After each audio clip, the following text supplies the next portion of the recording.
সম্মানিত সুধী, পৃথিবীতে হক ও বাতিলের দুইটা দল এরা থাকবে এবং সত্য মিথ্যার লড়াই সংগ্রাম এটা চলবে। আর আল্লাহ দেখতে চান একটা রক্তক্ষয়ী সংঘর্ষ, এটা আল্লাহ দেখতে আনন্দ পান। এই জন্যই তিনি হক বাতিল দুটা দলই পৃথিবীতে প্রতিষ্ঠিত রাখেন। আল্লাহ ইচ্ছা করলে বাতিলকে মিটাই দিতে পারেন মুহূর্তের মধ্যে, কিন্তু তা দিলে তো সংগ্রাম হবে না। আবার যখন সত্য একেবারেই তলিয়ে যাওয়ার সম্ভাবনা থাকে তখন সত্যকে সাহায্য করে তিনি তাকে বাঁচিয়ে রাখেন। সত্য যদি একেবারেই ধ্বংস হয়ে যায় তাহলে বাতিলের সাথে লড়াই সম্ভব হবে না।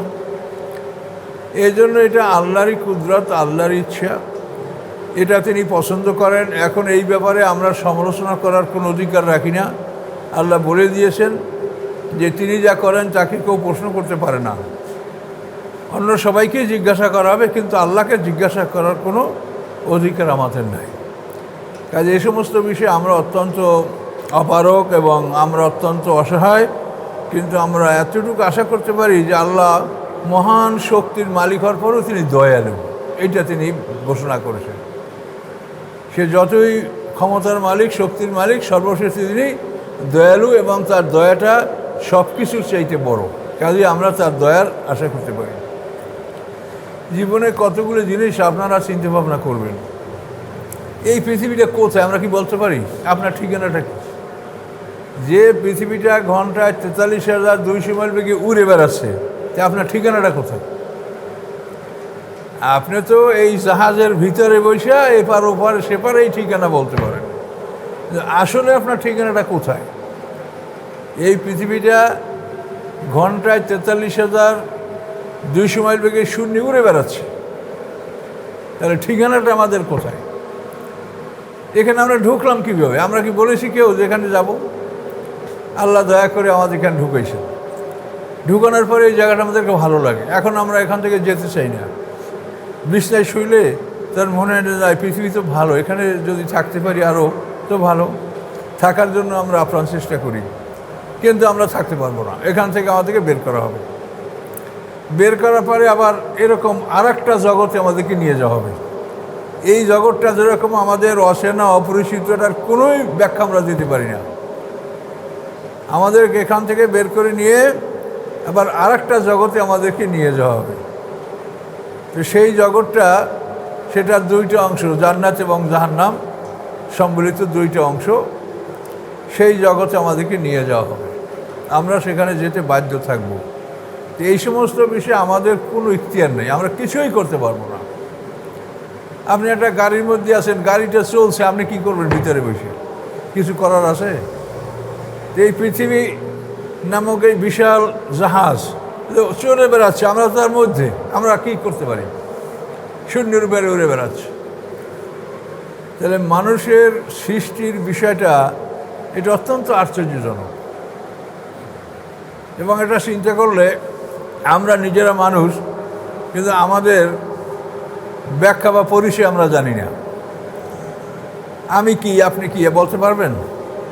পারবেন না। তার কারণ আমি যতটুকু বলতে পারবো তা হলো আমাদের মধ্যে পানি, মাটি, আগুন, বাতাসের এই পদার্থ, আবার চারটে জিনিস অদৃশ্য, সেই চারটের ব্যাখ্যা আমরা দিতে পারি না।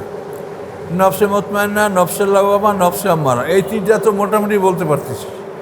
ভালো এবং মন্দের জন্য এরা কাজ করে কমান্ডার, কিন্তু যেটা মেইন শক্তি সেটার নাম রূহ, এটার কোনো ব্যাখ্যা আমরা দিতে পারি না। তাহলে আমরা নিজের পরিচয় তো নিজের দিতে পারছি না। যেটার জন্য আমি বেঁচে আছি, আপনি বেঁচে আছেন, সেইটা তো কি সেটা আমি বলতে পারি না। আল্লাহ বলে দিয়েছেন কি, ওমা উতীতুম মিনাল ইলমি ইল্লা কালিলা ওয়াসআলুনাকা আনির রূহ কুলির রূহু মিন আমরি রাব্বি। আপনাকে যারা রূহ সম্পর্কে প্রশ্ন করে, আপনি বলেন যেটা শুধু আমার রবের আদেশ, আর কিছু না। ওমা উতীতুম মিনাল ইলমি ইল্লা কালিলা, তোমাদেরকে সামান্য জ্ঞান ছাড়া কিছু দেওয়া হয়নি। তাহলে আমি তো আমার পরিচয়টা আমি বুঝি না। আমরা আমাকে নিয়ন্ত্রণ করতে পারি না। আমরা নিয়ন্ত্রণ করতে পারি? আমরা যে দেখেন কীভাবে মাতৃগর্ভে স্তর বদলি করে করে আমরা মাতৃগর্ভে কীভাবে স্তর বদলি করেছি, সমৃদ্ধ বীর্য, জমাট রক্ত, এক টুকরা গোস্ত, তারপর হাড্ডির অবকাঠামো, এরপরে তারপরে গোস্ত পড়াইয়া একটা মানুষ বানাইয়া আমরা নির্ধারিত একটা সময় পার করে আমরা আসলাম দুনিয়ায়। আসার পরে ছোটোর থেকে বড়, বড় থেকে বড় হতে হতে আমরা এত বড় হয়েছি যে এখন দাড়ি চুল কিচ্ছু ছিল না, দাড়ি চুল হয়েছে তা ঠিক আছে, তারপর সেটা পাকতে শুরু করছে, তারপর আমরা বার্ধক্য উপনীত হচ্ছি। কোনো কিছু আমি ঠেকাতে পারছি না। আমার উপরে যে জিনিসটা অতিক্রম করছে এটাকে আমি কোনোভাবে নিয়ন্ত্রণ করতে পারছি না। কি পারছি বলেন? কেউ পারবে? কোনোভাবে। বার্ধক্য আসবে তো আসবেই, কেউ ঠেকাতে পারবে না। ওইভাবে যৌবন যখন আসে তখন যৌবন আপনার মধ্যে ঢুকছে জোর করে, আপনি ঠেকাতে পারেন না। আবার বার্ধক্য ঢুকবে, তাও আপনি ঠেকাতে পারেন না। এবং সময় আসলে কী যে বের হয়ে গেল আর আমি মরে গেলাম তাও আমরা বুঝি না। তাহলে আমরা তো আমাদেরকেই চিনি না, নিজেকেই তো চিনি না। তাহলে আমাদের জ্ঞানটা কি? আমাদের কি জ্ঞান আছে? ভালো ভালো আসবাবপত্র বানানো আর কসমেটিক বানানো মানে তো পৃথিবীর উন্নয়ন না। এগুলি তো আবর্জনা। আপনি যাই বানান, যাই করেন, আবর্জনা ফেলাইয়াই দিতে হবে। এই দুনিয়ায় যত সৌন্দর্য যা কিছু সব খেলনা ফেলাই দিতে হবে। খেলনার একটা গাড়ি 5 লক্ষ টাকাও বিক্রি হয়, কিন্তু খেলনার গাড়ি খেলনাই, এটা রাস্তায় চলে না। পৃথিবী খেলাঘর, এখানে যা কিছু আছে খেলার উপকরণ, এগুলি ফেলে দিতে হবে। তাহলে এখন যদি আমরা নিজেকে চিন্তা করি তাহলে দেখি যে আমরা অত্যন্ত অসহায়, কিন্তু কিছুই বুঝি। আমি নিজ সম্পর্কে আমি নিজের ব্যাখ্যা দিতে পারছি না যে আমি কি, ঠিকানা কোথায় আমার তা আমি বলতে পারি না, আমি কি তা আমি বলতে পারি না। কাজে এই জন্য আমরা অত্যন্ত অসহায়। আমাদের কাছে আসমানি কেতাব আছে। আমাদের এই কেতাবের মূল কথা হলো তুমি আত্মসমর্পণ করো, আল্লাহর কাছে সারেন্ডার করো। সারেন্ডার করার পরে তুমি যথাসাধ্য, তোমাকে বলা হয়েছে তুমি সাধ্য অনুযায়ীগুলো করো, সাধ্যের বাইরে তোমাকে আল্লাহ কষ্ট দিবেন না। কাজে এই কাজগুলো করে তুমি আমার কাছে আসো, তোমাকে আমি সুখময় জীবন দেব, আর একটা জগতে নিয়ে যাব। এই জগতে যেরকম তুমি আশ্চর্যজনকভাবে তুমি এখানে আসছো, ওই রকম আর একটা জগতে আমাদেরকে নিয়ে যাও। মৃত্যুর পরে পর্দার আড়ায় জগৎ, এইটা কোথায় তা আমরা বলতে পারি না। এই জগৎ পার হওয়ার পরে হাসরের ময়দান কোথায় হবে তা আমরা বলতে পারি না। বিশাল একটা জগৎ সৃষ্টি করা হবে। কাজে এই সবগুলি চিন্তা করলেই দেখা যাবে যে আমরা নেহায়েত বোকা ছাড়া কিছু না। আমাদের এ ব্যাপারে কোনো একটা চূড়ান্ত জ্ঞান আমাদের কিছুই আমাদের নাই। সাত আকাশ বললে আমরা আছি, আকাশ কি তা আজ পর্যন্ত কেউ এটা সঠিক বলতে পারে না, যে আকাশটা আসলে কি এটা বলতে পারি না আমরা। এই জন্য আমরা অচেনা অজানা একটা অন্ধকারের মধ্যে আছি। কিছুটা আলো পাচ্ছি আমরা আল্লাহর আসমানের কেতাবের মধ্যে। এই কেতাব থেকে আমরা কিছু পাচ্ছি, এখান থেকে একটু আলো আমরা পাচ্ছি। এছাড়া আমাদের সবই অন্ধকার, আমাদের সবই অন্ধকার। কাজে আল্লাহর কাছে আত্মসমর্পণ করা এবং আল্লাহর ব্যাপারে কিন্তু আপনাদের মনে, আমার মনে শয়তানের অসওয়াসা আসবে। আপনার কাছে এমন এমন যুক্তি, খারাপ তর্ক, এগুলো আপনার মনে জাগ্রত হবে। এগুলিকে আপনি স্থান দেবেন না মনে। তখন সাথে সাথে লাহলা পড়বেন, আউযুবিল্লাহ পড়বেন, আল্লাহকে স্মরণ করবেন, আল্লাহর কাছে আত্মসমর্পণ ব্যক্ত করবেন। কখনোই আপনি এগুলিকে স্থান দেবেন না। কাজে এইগুলো চিন্তা গবেষণা করতে হবে যে আসলে আমাদের কি অবস্থা, কি আমি তো কিছুই বুঝতে পারি না। আল্লাহ বলেন, ওয়াকাযালিকা আখযু রাব্বিকা, এভাবেই পাকড়াও ধরা আপনার রবের। ইযা আখাযাল কুরা, যখন তিনি কোনো জনপদকে ধরেন, ওহিয়া যালিমাতুন, এবং ওই জনপদটি অত্যাচারী। ইন্না আখযাহু আলিমুন শাদীদ, নিশ্চয়ই তার পাকড়াও অত্যন্ত বেদনাদায়ক এবং অত্যন্ত কঠিন। তিনি যখন ধরবেন কঠিনভাবে ধরবেন। ইন্না ফি যালিকাল আয়া, নিশ্চয়ই এর মধ্যে রয়েছে নিদর্শন, লিমান তার জন্য, খাফা আযাবাল আখিরাতে, যে ভয় করে পরকালের শাস্তি। যালিকা ইয়াউমুন, এবং এটা এমন একটা দিন, মাজমুউন লাহুন নাস, একত্রিত হবে ওই দিনের উদ্দেশ্যে সকল মানুষ। এটা এমন একটা দিন মাজমুন একত্রিত হবে লাহু ওই দিনের উদ্দেশ্যে আর নাস সকল মানুষ, ওয়াজালিকা ইয়াউমুম মাসউদ, এবং এইটা এমন একটা দিন যেই দিনে সবার উপরে সাক্ষী দেওয়া হবে। শাহেদ হলো সাক্ষী, আর মাসুদ হলো যাদের উপরে সাক্ষী দেওয়া হয়। অথবা সেদিনটা এমন একটা দিন যেদিন সবাইকে উপস্থিত করা হবে। ওই উপস্থিত করা হবে মানে মাসুদ মানে আসলেই যার উপরে সাক্ষী দেওয়া হবে, সাক্ষী প্রমাণ উপস্থাপনের দিন ইয়াউমুম মাসউদ।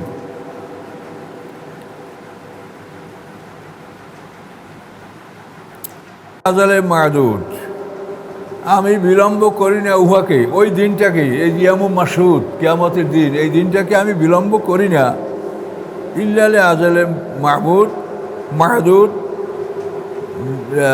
গোনা কয়েকটা দিন ব্যতীত, মানে গোনা কয়েকটা দিন পরেই এটা উপস্থিত হবে। আমি গোনা কয়েকটা দিনের জন্যই এটাকে আমি বিলম্ব করছি। গোনা কয়েকটা দিন সামনে আসে, এই সময়টা পার হলেই আমি এই দিনটাকে তোমাদের সামনে উপস্থিত করব।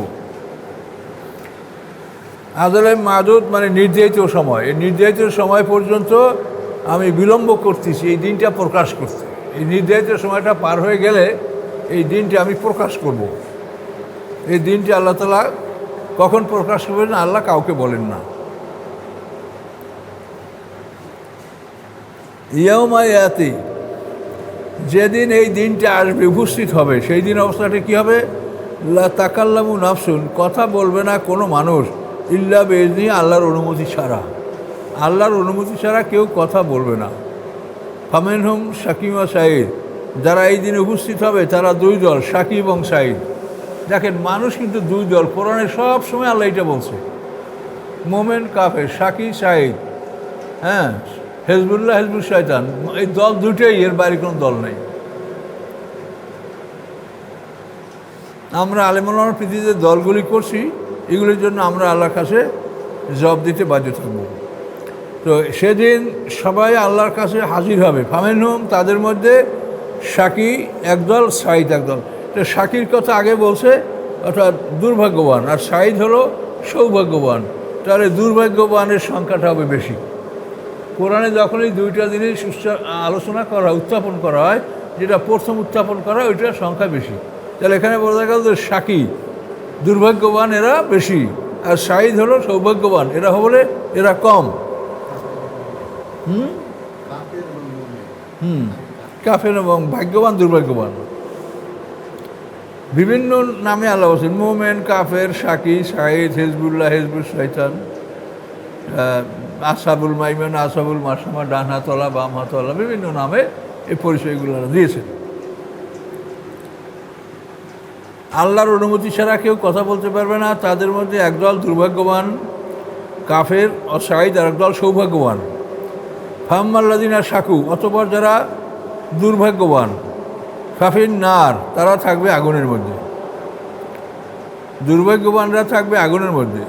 লাহুম ফিহা, তাদের জন্য ওই আগুনের মধ্যে জাফিরুম ওয়া শাহিক, মানে শ্বাস নিঃশ্বাসের আওয়াজ, কান্নার আওয়াজ এবং চিৎকার।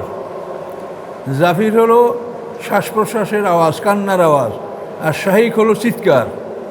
শাহিক হলো গাধার ডাক। শাহিক বলা হয় গাধার জন্য মালিকে যখন খাবার নিয়ে বের হয়, তো খাবার দেখে গাধা চিৎকার করতে শুরু করে, এই চিৎকারকে শাহিক বলা হয়। তো আল্লাহ বলেন যারা দুর্ভাগ্যবান আগুনের মধ্যে থাকবে, তারা সেখানে বড় বড় শ্বাস প্রশ্বাস, কষ্টের শ্বাস প্রশ্বাস এবং চিৎকার, ডাক, এগুলি তারা শুনতে পাবে।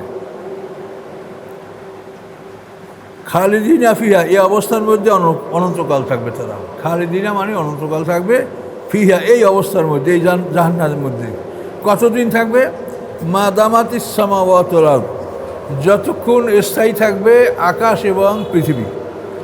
তো এই আকাশ পৃথিবী তো শেষ, ওই জগতের জন্য যে আকাশ পৃথিবী হবে, সেই আকাশ পৃথিবী যতদিন দামাত মানে অবস্থান করবে, যতক্ষণ অবশিষ্ট থাকবে সামাওয়াতু ওয়াল আরদ, আকাশসমূহ এবং পৃথিবী, ইল্লা মা শা রাব্বুকা, উহা ব্যতীত যা আপনার রব ইচ্ছা করেন। ইন্না রাব্বাকা ফাআলুল লিমা ইউরিদ, নিশ্চয়ই আপনার রব করেন যা কিছু ইচ্ছা করেন।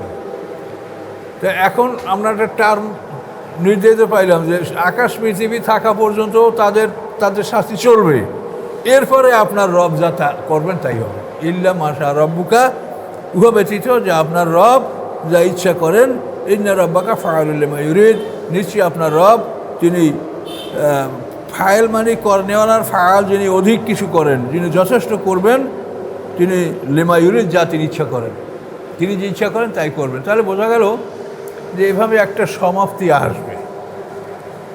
কাফেরদের শাস্তি ওই আকাশ পৃথিবী যতদিন থাকবে ততদিন থাকবে, তারপরে একটা সমাপ্তি আসবে, আপনার রব যা ইচ্ছা তাই করবেন, একটা সমাপ্তি হবে, এটা বোঝা যাচ্ছে।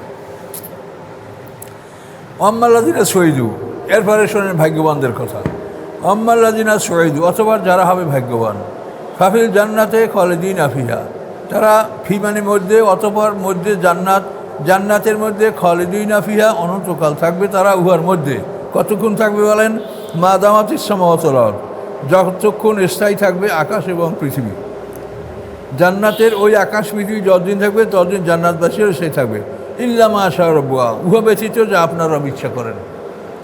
তা আপনার রব কি ইচ্ছা করেন, কি ইচ্ছা করবেন সামনেটা বলা আছে।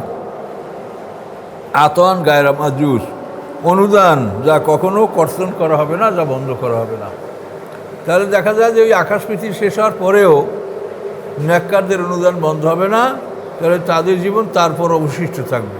কতদিন থাকবে এরপরও তা আল্লাহই জানে, বলা যায় না কিছু। কোরআনের কথা সত্য, এটা চিন্তা করে আপনার মাথায় কুলাবে না।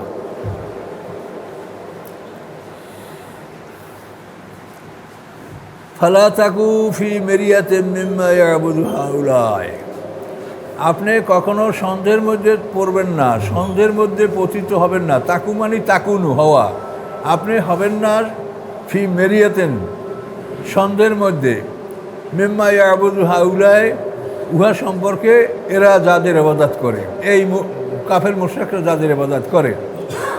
মা ইয়াবুদুনা ইল্লা কামা ইয়াবুদু আবাহুম, তারা ইবাদত করে না, বরং ওইভাবেই ইবাদত করে যেরকম ইবাদত করতো তাদের বাপদাদারা। তাদের বাপদাদারা এরকম বিনা দলিলে এগুলির ইবাদত করতো, এরা ওইভাবেই ইবাদত করে, এছাড়া এর পিছনে কোনো দলিল নাই।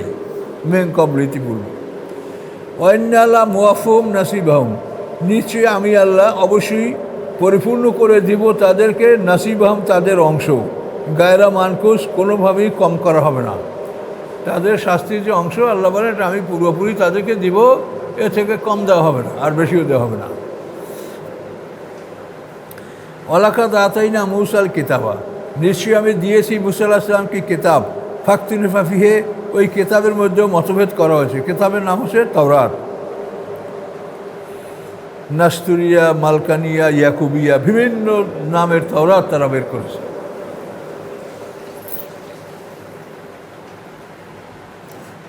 ওয়ালাউলা কালেমাতুন সাবাকাত মির রাব্বিকা, যদি না হতো বাণী, কালেমা মানে বাণী, যদি না হতো বাণী, সাবাকাত মির রাব্বিকা, যে পূর্ব থেকেই আপনার রবের কাছে নির্ধারিত, পূর্ব থেকে রবের বাণী যদি নির্ধারিত না থাকতো, লাকুজিয়া বাইনাহুম, তাহলে এখনই তাদের মধ্যে ফয়সালা করে দেওয়া হতো। কিন্তু আগেই বাণী নির্ধারিত যে অমুক দিন কিয়ামত হবে, কিয়ামতের দিন বিচার হবে, বিচারের দিন ফয়সালা করা হবে। আল্লাহ বলেন এইটা যদি আগের থেকে নির্ধারিত না থাকতো, তাহলে তারা যে অপরাধ করে এটার এখনই ফয়সালা করে দেওয়া হতো। কিন্তু এটা যে নির্ধারিত করা আছে, আল্লাহ প্রতিশ্রুতি নষ্ট করবেন না। ওয়াইন্নাহুম লাফি শাক্কিম মিনহু মুরিব, এবং নিশ্চয়ই তারা সন্দেহের মধ্যে আছে এবং তারা সন্দেহ পোষণকারী। তারা এই যে আল্লাহ সময়টা নির্ধারিত করে রাখছেন বিচারের জন্য, এটা পুরো তারা সন্দেহ পোষণ করে। ওয়ান্না কুল্লাল লাম্মা লাম ইউফিয়ান্নাহুম রাব্বুকা আমালাহুম ইন্নাহু বিমা ইয়ামালুনা খাবীর, আর নিশ্চয়ই সবাইকে, মোমেন কাফের সবাইকে, লা ইউফিয়ান্নাহুম রাব্বুকা, অবশ্যই পরিপূর্ণরূপে দেবেন আপনার রব। আপনার রব মোমেন কাফের সবাইকে তাদের পাওনাটা পরিপূর্ণরূপে পরিশোধ করবেন। আমালাহুম, তাদের কর্মের, তাদের কর্মগুলি। ইন্নাহু বিমা ইয়ামালুনা খাবীর, নিশ্চয়ই তিনি আল্লাহ তাআলা বিমা ইয়ামালুনা, যা বান্দারা করে, খবীর, তিনি অবগত আছেন। কাজে উভয় দলকেই তিনি পুরোপুরি প্রতিদান তিনি দিবেন। ফাস্তাকিম কামা উমেরতা, সোজা থাকেন যেভাবে আপনাকে আদেশ দেওয়া হয়েছে। খুব কঠিন কথা। এই আয়াতের জন্য আল্লাহ রাসূল বলেন, এই আয়াত নাযিল হওয়ার পরে আমার দাড়ি চুল পাকতে শুরু করেছে। কী বলছে আল্লাহ? ফাস্তাকিম, আপনি সোজা থাকেন, কামা উমেরতা, যেভাবে আপনাকে আদেশ দেওয়া হয়েছে। অমান তাবা মাকা, এবং যারা আপনার অনুকরণ করে তারাও যেন এরকম সোজা থাকে, অর্থাৎ আমাদেরকে বলছে। ওলা তাতগাও, তোমরা বিদ্রোহ করবে না। ইন্নাহু বিমা তা'মালুনা খাবীর, নিশ্চয়ই আল্লাহ তাআলা তোমাদের আমল সম্পর্কে দর্শক। মানে যদি আমরা টেরা ব্যাখ্যা হই সেটা বিদ্রোহ হবে। যেভাবে বলে সেভাবে সোজা, জালেমদের দিকে একটুকু ঝোঁকা যাবে না, জালেমদের প্রতি একটুকু ঝোঁকা যাবে না। ওলা তারকানু ইলাল্লাযীনা যালামু, যারা জালেম তাদের দিকে তোমরা বিন্দু মাত্র ঝুঁকবে না। যদি ঝোঁকো ফাতামাসসাকুমুন নার, তোমাদেরকে আগুন স্পর্শ করবে। সোজা থাকো, সোজা। ঈমান এটা খুব নরম জিনিস, নরম জিনিস সোজা রাখা বড় কঠিন কাজ। এজন্য সোজা রাখার সবচাইতে প্রধান উপায় হলো অন্তরে ভয়। যদি অন্তরে সবসময় ভয় থাকে তা আপনি সোজা থাকতে পারবেন, আর যদি ভয় না থাকে তা সোজা থাকতে পারবেন না।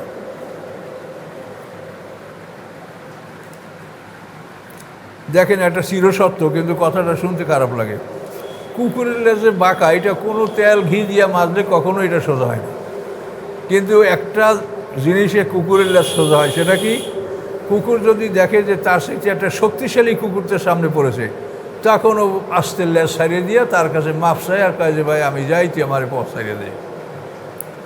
তখন ও যখন ভয় পেয়ে গেল তখন তো ওর লেজ সোজা।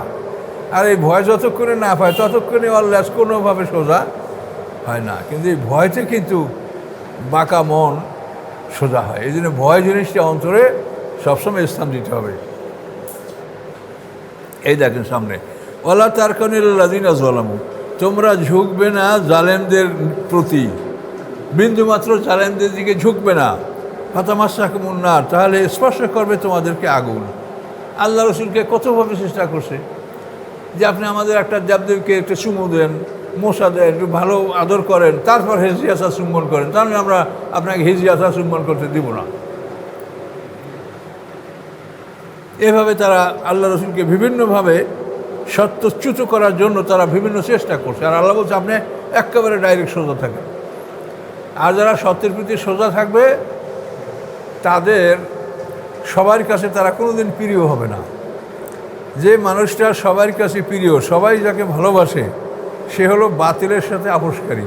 আল্লাহ সেখানে পরিষ্কার বলেছেন, ফায়ালাম আন্নাহু মুদাহিনুন, তুমি অবশ্যই জেনে রাখো সেই ব্যক্তি হলো বাতিলের সাথে আপোষকারী।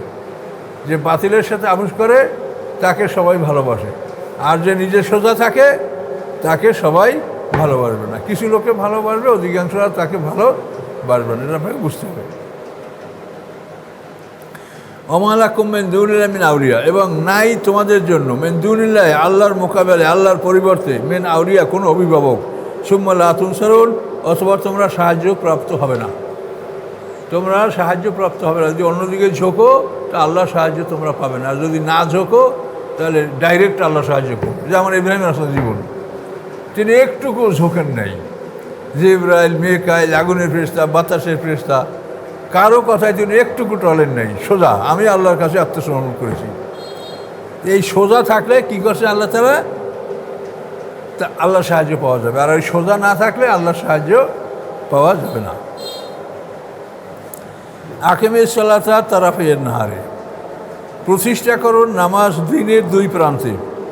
এখন দিনের দুই প্রান্ত, এইটা অনেক ভাইরা বোঝে না, আমার কাছে নানা জনে প্রশ্ন করে। কেউ বলে দিনের দুই প্রান্ত হলো ফজরের নামাজ আর মাগরিবের নামাজ। এটা নাকি ইবনে কাসিরি আছে, বড় বড় তাফসিরি আছে। আমরা যেথায় থাক, আপনার আকলকে আপনি কাজে লাগান। দিনের দুই প্রান্ত, দিনের প্রথম প্রান্ত হলো শবে সাদেক, শবে সাদেক দিন শুরু হয়। আর দিনের শেষ প্রান্ত হলো আসর, মাগরিব হলো রাতের নামাজ। সূর্য অস্তের পরে মাগরিব, মাগরিব হলো রাতের অংশ। তাহলে এখানে আপনার একটা জিনিস বুঝতে হবে যে দিনের প্রথমাংশ অন্ধকার থাকে আর রাতের প্রথমাংশ আলোকিত থাকে। এই জিনিসটা আপনি বোঝেন। দিনের প্রথমাংশটা কি? অন্ধকার। আপনি সেহরি খাওয়ার পরও বাইরে দেখবেন যে অন্ধকার, মানে ভোর হয়েছিল বোঝা যাচ্ছে না, কিন্তু দিন হয়ে গেছে। শবে সাদেক মানে দিন। আর মাগরিবের সময় আলোকিত দেখায়, কিন্তু এটা রাতের অংশ। সূর্য অস্তের পরে মাগরিব এটা রাতের অংশ, এটা কোনো রকম দিনের অংশ না। তা আল্লাহ বলছেন নামাজ পড়ো দিনের দুই প্রান্তে, জুলাফা মিনাল লাইলে, রাতের একাংশে। ইন্নাল হাসানাত ইউযহিবনা সাইয়্যাত, নিশ্চয়ই ন্যাক আমল দূরীভূত করে বদামলকে, ন্যাক দূর করে সাইয়্যাত পাপকে। জালিকা যিকরা লিল যাকিরিন, এবং এগুলি উপদেশ গ্রহণকারীদের জন্য, উপদেশ দানকারীদের জন্য। তো এখানে জাকিরিন মানে উপদেশ গ্রহণকারী, উপদেশ গ্রহণ করছেন, এটা উপদেশ। এখন এইটা একটু বোঝেন, তরাফাইয়ের নাহার। তাহলে আমরা শবে সাদেক থেকে দিনের প্রথম তরফ শুরু হলো।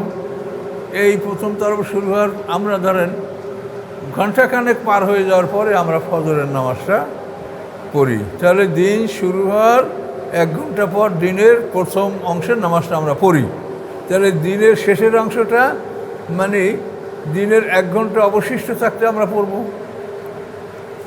কি বুঝতে পারছেন না? এখানে আমরা কি করলাম, দিনের 1 ঘন্টা পার হয়ে যাওয়ার পরে শবে সাদেক হওয়ার 1 ঘন্টা 25 মিনিট পরে কিন্তু সূর্য ওঠে শবে সাদেকের। তাহলে আমরা 1 ঘন্টা পর আমরা মানে দিন শুরুর 1 ঘন্টা পর দিনের প্রথম নামাজ পড়লাম, এবং দিনের শেষের নামাজ পড়ব দিন শেষ হওয়ার 1 ঘন্টা আগে। তাহলে এই তরফের নেওয়ার কথাটা ঠিক থাকবে। কিন্তু আপনারা যদি এটা করেন যে ফজরের নামাজটা, প্রথম নামাজটা দিন শুরুর 1 ঘন্টা পর শুরু করলেন, এবং শেষের নামাজটা যদি 3 ঘন্টা আগে করেন, তাহলে তারাফাইয়ের নাহার যেটা কোরআনে বলেছে এই কথাটা আপনি মানবেন না। এই জন্য অনেক ভাইরা দেখা যায় যে তারা 3টায় আসরের নামাজ পড়ে, কিন্তু এটা কী ভিত্তিতে পড়ে হয়তো হাদিস আছে, এরকম বর্ণনা থাকতেই পারে, কিন্তু কোরআনের কথাটা আপনি আগে বুঝেন। তরাফাইয়ের নাহারে একসঙ্গে বলছে, 2 তরফ। তো ওই তরফে আপনি 1 ঘন্টা দিন শুরু হওয়ার 1 ঘন্টা পর, আর এই তরফে দিন শেষ হওয়ার 1 ঘন্টা আগে। তাই তরাফাইয়ের নাহারে কথাটা কোরআনে বলা আছে, এটা আপনার ঠিক ঠিক। কাজে এই জন্য হাদিস পাইলেই এটা আমরা কোরআনের খেলাফ হলে এটা আমরা গ্রহণ করব না। হাদিসের কথা ওই সময় আমরা গ্রহণ করব যখন সেই হাদিসটা কোরআনের বিপক্ষে না যায়, কোরআনের সপক্ষে থাকে, তখন সেই হাদিস গ্রহণ করব। কিন্তু এই হাদিস এভাবে যদি আপনি 3 ঘন্টা বেলা থাকলেই আপনি এই নামাজটা পড়েন, তো ওইটা পড়লেন 1 ঘন্টা পার হয়ে যাওয়ার পরে, তো এটাও তো আপনার 1 ঘন্টা থাকতে আপনি পড়বেন। 3 ঘন্টা থাকতে যদি পড়েন তাহলে তো তারাফাইয়ের নাহার হলো না। আর রাতের এক অংশে যেমন মাগরিবের সময়, এটা রাতের এক অংশে নামাজ। আর ন্যাকামলগুলি মানে আমরা কথাবার্তা চলাফেরায় যে আমাদের অনেক ভুলভ্রান্তি হয়, এগুলি যখন উজু করে আমরা নামাজ পড়ি তখন এগুলো এই নামাজের কারণে এগুলো মাফ করে দেয়, ছোটো গুণাগুলি। কিন্তু গুনায় কবিরা যদি হয়, বড় পাপ, সেগুলো তওবা করতে হবে, সেগুলো এই ন্যাকামলে এটা মাফ হবে না। এই সাইয়াত মানে এখানে গুনায় সব ছোট গুণাগুলি, এগুলি সব মাফ হয়ে যাবে ন্যাকামলের মাধ্যমে। ওয়াসবের, আল্লাহ বলেন আপনি ধৈর্য ধারণ করেন, ফাইনাল্লাহ লা ইউযিউ আজরাল মুহসিনিন, নিশ্চয়ই আল্লাহ তাআলা নষ্ট করবেন না পুরস্কার সৎকর্মশীলদের, পুরস্কার পাবেন, ধৈর্য ধারণ করেন। ফালাউলা কানা মিনাল কুরুনি মিন ক্বাবলিকুম উলু বাকিয়াতিন, ফালাউলা কেন হলো না, কানা মিনাল কুরুনে ছিল যে জনপদগুলি, জাতিগুলি, মিন ক্বাবলিকুম তোমাদের পূর্বে যে জাতিগুলি ছিল তাদের বিষয়টা এরকম কেন হলো না। উলু বাকিয়া যারা অবশিষ্টের মালিক মানে সমাজের সম্পদশালীরা। হ্যাঁ, কেন হলো না, তারা কি করলো না, সম্পদশালীরা ইয়ানহাউনা আনিল ফাসাদে, তারা নিষেধ করলো না বিপর্যয় সৃষ্টি করা হতে। পৃথিবীতে অশান্তি বিশ্বভাবে সৃষ্টি হবে, এটা যদি বড়রা সম্পদশালীরা বাধা দেয় তাহলে এটা কিন্তু বাধা দিয়ে তারা ফিরাতে পারে। আর সম্পদশালী যদি অন্যায়ের পক্ষে থাকে তাহলে অন্যায়টা সমাজে বিস্তার লাভ করে। ফাসাদে ফিল আরদ, হ্যাঁ ইল্লা কালিলাম মিম্মান আনজাইনা, আল্লাহ বলেন ব্যতীত সামান্য সংখ্যক যাদেরকে আমি মুক্তি দিয়েছি। মানে এই সম্পদশালীদের সামান্য সংখ্যক তারা অন্যায়ের বিরুদ্ধে কথা বলেছে, কিন্তু অধিকাংশরাই বলে নেই। যারা বলেছে আল্লাহ বলেন আনজাইনা মিনহুম, আমি তাদেরকে মুক্তি দিয়েছি। ওয়াত্তাবাল্লাযিনা যালামু ওয়াতরিফু, এবং অনুকরণ করেছে জালেমরা, অনুকরণ করেছে আল্লাহ জালেমরা মা উতরিফু ফিহে, যা তারা উপার্জন করেছে দুনিয়ার ধন সম্পদ, এর মধ্যেই তারা অনুকরণ করেছে। ওয়াকান মুজরিমিন, এবং তারা ছিল অপরাধী। তো এইটি আল্লাহ এমনি আটটা একটু জটিল।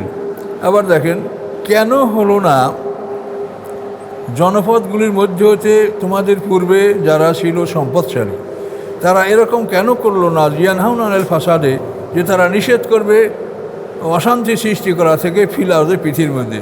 হ্যাঁ, ইল্লা কালিলাম মিম্মান আনজাইনা, ব্যতীত অল্প সংখ্যক যাদেরকে আমি মুক্তি দিয়েছিলাম, অল্প সংখ্যক লোক এই দায়িত্বটা পালন করেছে, মিনহুম তাদের মধ্যে। অত্তাবাল্লাযিনা যালামু মাউতু, এবং অনুকরণ করেছে জালেমরা মাউতরিফে, তাদের উত্তরিফু মানে যে সুখ শান্তির আসবাবগুলি যা জোগাড় করছে তারা, এর মধ্যেই জালেমরা এগুলোর অনুকরণ করেছে। অকানু মুজরিমিন, এবং তারা ছিল অপরাধী।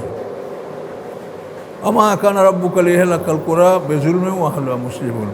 অমা কানা, হন না আপনার রব, লিহুলেখা, যে তিনি ধ্বংস করবেন কোরা, জনপদকে, বিজুলমেন, অত্যাচারের কারণে, জুলুমের সাহায্যে, ওয়াহলুহা মুসলিহুন, এবং তাদের অধিবেশীরা সৎকর্মশীল। তাদের অধিবেশীরা সৎকর্মশীল এমন অবস্থা একটা জনপদকে আল্লাহ তাআলা ধ্বংস করবেন না। ওয়ালাউ শাআ রাব্বুকা লাজাআলান নাস উম্মাতান ওয়াহিদা, যদি ইচ্ছা করতেন আপনার রব, অবশ্যই তিনি করতে পারতেন সমস্ত মানুষকে এক দলভুক্ত, উম্মাতান ওয়াহিদা, একদল। সমস্ত মানুষকে আল্লাহ এক দলভুক্ত করতে পারতেন, কিন্তু আল্লাহ তা করবেন না, এটা তার ইচ্ছা। ভালো মন্দ, হক বাতিল এর সংগ্রাম তিনি দেখতে চান।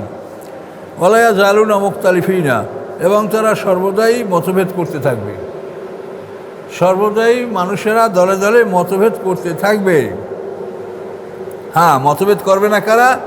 ইল্লা মান রাহিমা রাব্বুক, ব্যতীত তারা যাদেরকে আপনার রব দয়া করবে। আপনার রব যাদের প্রতি দয়া করবে তারা মতভেদ করবে না। অলে জালিকা খালাকাহুম, এবং এই জন্যই তাদেরকে সৃষ্টি করা হয়েছে, যে তারা মতভেদ করবে, হক ও বাতিল নিয়ে তর্ক বিতর্ক করবে, কেউ সত্যকে সমর্থন করবে, কেউ মিথ্যাকে সমর্থন করবে। এইগুলির জন্যই তাদেরকে সৃষ্টি করা হয়েছে, না করবে তারা। ও তাম্মাত কালিমাতু রব্বিকা, এবং পরিপূর্ণ হয়েছে, পূর্ণতা লাভ করছে আপনার রবের বাণী। কি পূর্ণতা লাভ করছে? লামলান্না জাহান্নামা, যে নিশ্চয়ই আমি ভরব, পরিপূর্ণ করব জাহান্নামকে, মিনাল জিন্নাতি ওয়ান নাসি আজমাইন, জিন এবং মানুষ দ্বারা সবাই। জিন মানুষ সবাইকে দিয়ে আমি জান্নাত এবং জাহান্নাম দুটাকে আমি পূর্ণ করব। লামলান্না জাহান্নামা মিনাল জিন্নাতি ওয়ান নাসি আজমাইন, আমি জাহান্নামকে পরিপূর্ণ করব জিন এবং দ্বারা সবাই, মানে তাদের সবাইকে দিয়া। তাহলে আল্লাহর বাণী তাম্মাত, চূড়ান্ত হয়েছে, সমাপ্ত হয়েছে। কালেমাতু রব্বিক, আপনার রবের বাণী কি? লামলান্না জাহান্নাম, অবশ্যই আমি পরিপূর্ণ করব জাহান্নামকে, মিনাল জিন্নাতি ওয়ান নাসি আজমাইন, জিন এবং মানুষ সবাই, জিন মানুষ সবাইকে দিয়ে আমি জাহান্নামটা পূর্ণ করব। এটা এই বাণীটা চূড়ান্ত হয়েছে। এই জন্য এই মতভেদ পৃথিবীতে চলবে। কাজে এই জন্য আমাদের কাজ হলো যে আল্লাহ যেভাবে আলোর পথ দেখিয়েছে সেই পথ দেখে যেন ওই পথটা অবলম্বন করি। আল্লাহর দেখানো আলোর পথ যদি আমরা অবলম্বন না করি তো আমরা কিন্তু বিপদে পড়ব। অকুল্লান নাকুসু আলাইকা নাম্বায় রসুল, এবং সকল নবী রসুলদের ব্যাপারে আপনাকে আমি জানিয়েছি। কুল্লা মানে সবাই, নাকুসু আমি বর্ণনা করেছি, আলাইকা আপনার উপরে, মানে আম্বায়, আম্বা মানে খবর, আর রসুল মানে রসুলগণের সকল খবর আপনাকে জানিয়েছি। এর রসুল হলো বহু বচন, আর রাসুল হলো এক বচন। মান উসাব্বি তুমি ফুয়া দেখা, যার দ্বারা আমি প্রতিষ্ঠিত করব আপনার মনকে, আপনার হৃদয়কে মজবুত করার জন্য আমি রাসুলদের ইতিহাস আপনাকে বলেছি। যা কাফি হাজির হক, এবং এসেছে আপনার কাছে এই কোরআনের মধ্যে সত্য, এই কোরআনের মধ্যে সত্য আসছে, এবং রসুলদের ইতিহাস বিবরণ আমি আপনাকে দিয়েছি। ও মাওয়েজাতুন, এবং এগুলি সব উপদেশ। ওয়াজ নসিয়াত ও জিকরা, এবং উপদেশ মোমেনদের জন্য, নসিয়াত এবং উপদেশ। ওয়াজ মাওয়েজাতুন নসিয়াত, আর জিকরান উপদেশ, নসিয়াত এবং উপদেশ মোমেনদের জন্য এই কোরআনের মধ্যে আমি সব বর্ণনা করে দিয়েছি। অকুল্লিল্লাযিনা লা ইউমিনুনা ইমালু আলা মাকাতিবিন না'মালু, এবং আপনি বলুন তাদেরকে, লা ইউমিনুনা, যারা বিশ্বাস করে না এই কোরআনকে, আল্লাহকে, রাসূলকে যারা বিশ্বাস করে না, তাদেরকে আপনি বলে দেন, ইমালু আলা মাকানাতিকুম, তোমরা কাজ করে যাও তোমাদের অবস্থানে থেকে, ইন্না আমিলুন, নিশ্চয়ই আমরাও কাজ করে যাচ্ছি। তোমরা তোমাদের কাজ করো, আমরা আমাদের কাজ করে যাচ্ছি। অন্তাজিরু, তোমরা অপেক্ষা করো, ইন্না মুনতাজিরুন, নিশ্চয়ই আমরাও অপেক্ষমান থাকছি। এই অপেক্ষা করতে হবে কিয়ামতের দিন পর্যন্ত। অলিল্লাহ গায়বুস সামাওয়াতি ওয়াল আরদ, এবং আল্লাহ মালিক সমস্ত অদৃশ্যের, আকাশ এবং পৃথিবীর। আকাশ পৃথিবীতে যত কিছু অদৃশ্য আছে, অজানা বিষয় আছে, এটার মালিক আল্লাহ। আল্লাহ সব কিছু জানেন। ওয়া ইলাইহি ইউরজাউল আমরু কুল্লুহু, এবং তার কাছে সমস্ত কাজগুলি ফিরিয়ে আনা হবে, সমস্ত কর্মগুলি তার সামনে উপস্থিত করা হবে, ভালো মন্দ সব কর্ম। ফাবুদুহু, অতএব আপনি সেই আল্লাহর ইবাদত করেন। ও তাওয়াক্কাল আলাইহি, এবং তার উপরে নির্ভর করুন। ওমা রব্বুকা বিগাফিলিন, এবং নয় আপনার রব অমনোযোগী, আম্মা তা'মালুন, বা হতে যা তোমরা করো। তোমরা যা করো এর থেকে আল্লাহ অমনোযোগী নন।